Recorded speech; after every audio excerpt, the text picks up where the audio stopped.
Tahukah kalian, semua tanaman kopi di bumi ini tumbuh di satu garis lintang bernama The Bean Belt atau The Coffee Belt. Area ini terbentang antara garis balik utara dan garis balik selatan. Pohon kopi bisa tumbuh tinggi hingga berukuran 30 kaki, atau sekitar 9 meter, tapi kebanyakan pohonnya dipangkas hingga sampai 10 kaki, atau 3 meter saja agar bijinya mudah untuk dipetik.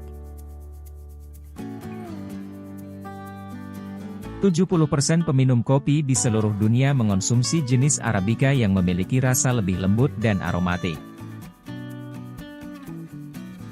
Sementara sisanya 30% meminum Robusta yang lebih pahit tapi nikmat dan mengandung kafein 50% lebih banyak daripada Arabica. Kopi adalah komoditi terbesar kedua yang diperdagangkan di muka bumi. Yang pertama adalah minyak. Pada video kali ini tim Yuk Cari Tahu akan memperlihatkan kepada kalian bagaimana proses pertanian kopi modern yang ada di Brazil.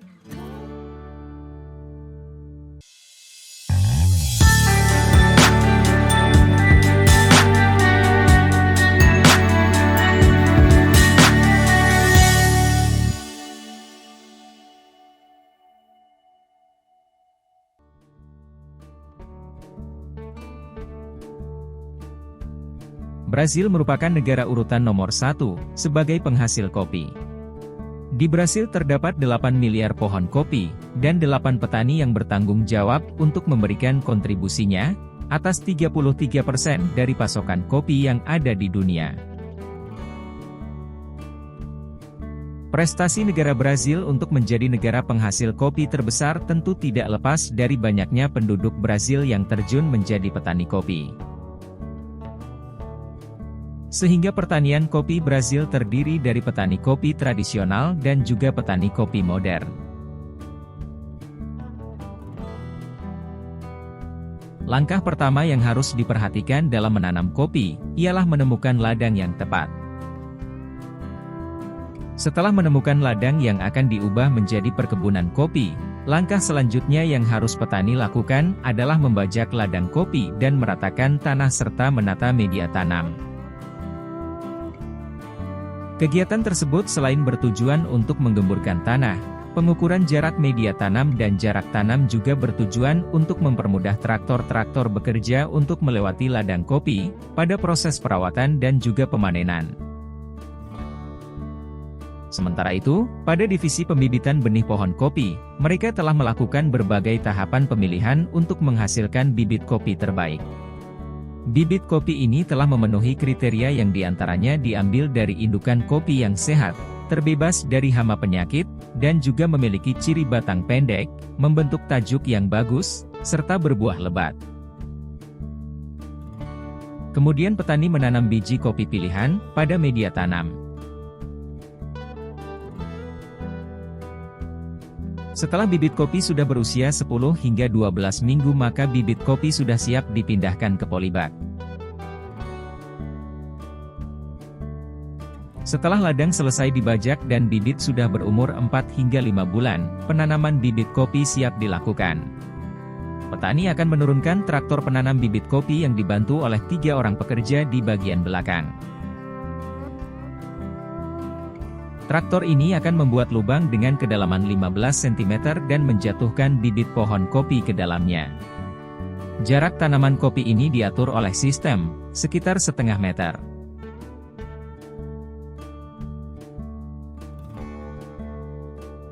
Setelah bibit kopi ditanam dengan traktor, pembawa tangki air akan mengikuti di bagian belakang, sambil menyirami bibit tanaman kopi yang baru.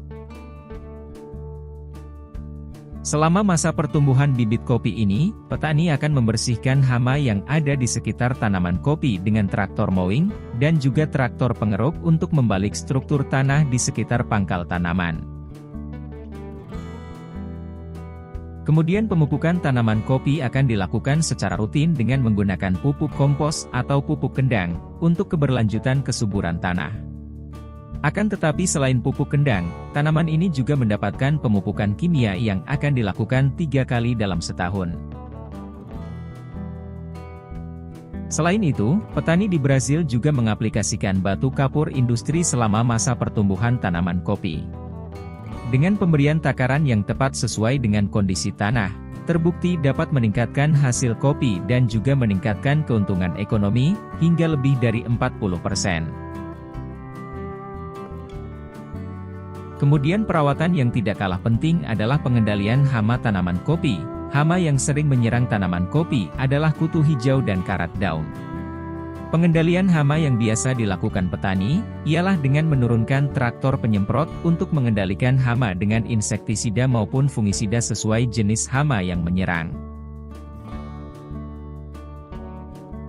Ketika tanaman sudah berumur 3 hingga 4 tahun maka petani akan melakukan pemangkasan pucuk kopi. Tujuan dari pemangkasan pucuk itu sendiri yaitu, untuk mencegah pohon tumbuh terlalu tinggi. Pemangkasan dilakukan dengan jarak 30 hingga 40 cm dari bagian pucuk. Selain melakukan pemangkasan bagian pucuk, petani juga akan melakukan pemangkasan pada bagian ranting yang rusak kering, dan beberapa ranting yang tumbuh liar. Pemangkasan pada kopi ini bisa dilakukan selama 3 bulan sekali sebelum musim berbunga. Tanaman kopi sudah bisa dipanen ketika berumur 2,5 hingga 3 tahun. Rata-rata budidaya kopi Arabica dapat menghasilkan panen sebanyak 0,5 kg hingga 1 kg biji kopi per batangnya. Bagi pertanian modern biasanya proses pemanenannya akan menunggu hingga biji-biji kopi yang ada, mencapai 70% bagian sudah dinyatakan matang, baru kemudian traktor pemanen diturunkan.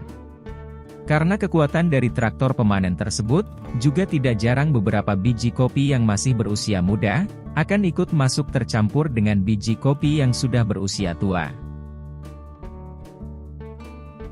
Pemanenan dengan mesin traktor tersebut, dapat menghemat waktu dan memangkas ongkos pekerja lebih banyak namun tidak dapat menghasilkan kopi pilihan yang benar-benar matang. Sehingga beberapa petani modern lainnya memilih pemanenan secara manual untuk menghasilkan biji-biji kopi yang terbaik dan sudah berusia tua dengan sempurna, sehingga dapat menghasilkan kopi terbaik dengan nilai ekonomi yang lebih tinggi.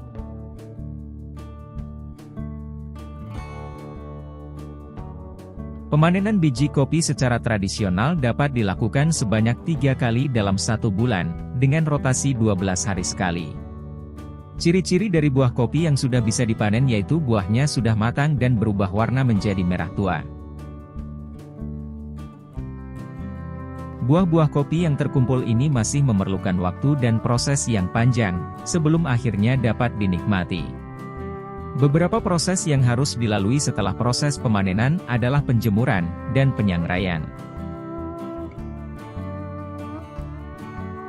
Setiap proses tersebut akan mempengaruhi aroma dan cita rasa kopi yang dihasilkan. Proses pengolahan kopi selama di kebun, menentukan kualitas kopi sebesar 60%, kemudian 40% lainnya dipengaruhi oleh proses pengolahan pasca panen.